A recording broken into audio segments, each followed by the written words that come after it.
A suitable flooring product can still enter an incomplete installation plan. Who verifies the subfloor? Which adhesive and welding rod will be used? How will the copper grounding connect to an approved ground? Who defines the acceptance tests? If these questions remain open, the product specification is not yet a system specification. Before installation, 5 interfaces should be agreed in writing. The subfloor, installation materials, sheet and seam layout, copper grounding and ground connection, and conditions and handover. First, confirm the subfloor requirements.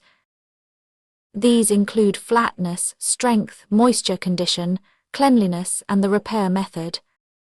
They should follow the applicable installation requirements. Second, confirm compatibility among the flooring and installation materials. This includes primer or leveling material, where used, conductive adhesive and conductive welding rod. Substitutions should not be made only because 2 products carry similar descriptions. Third, set the sheet and seam layout before material is laid. Define roll direction, seam positions, cuts, and the welding method. Also define treatment at edges, penetrations, and transitions. Fourth, define the copper tape layout and connection points. Identify the party responsible for electrical grounding and the approved grounding method. Spacing and connection details are project-specific. They must follow the approved design and applicable local requirements.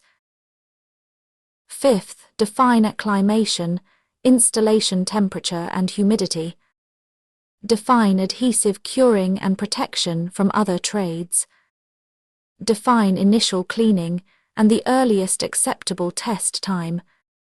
Testing too early or under undefined conditions can make interpretation harder. Write the acceptance plan before work starts. State which electrical properties will be tested. State the method and acceptance window. Define the number and distribution of test locations. And define the required ambient conditions. Identify the test instrument and responsible party. Define the response to a failed result. This prevents the installer, supplier, and facility team from using different definitions of complete. Product data remains essential. Installation converts that product into a pathway. The defined interfaces help determine whether the intended pathway is actually created. Next, after installation, what should be verified before the floor is accepted? Curiosity before certainty. See beyond.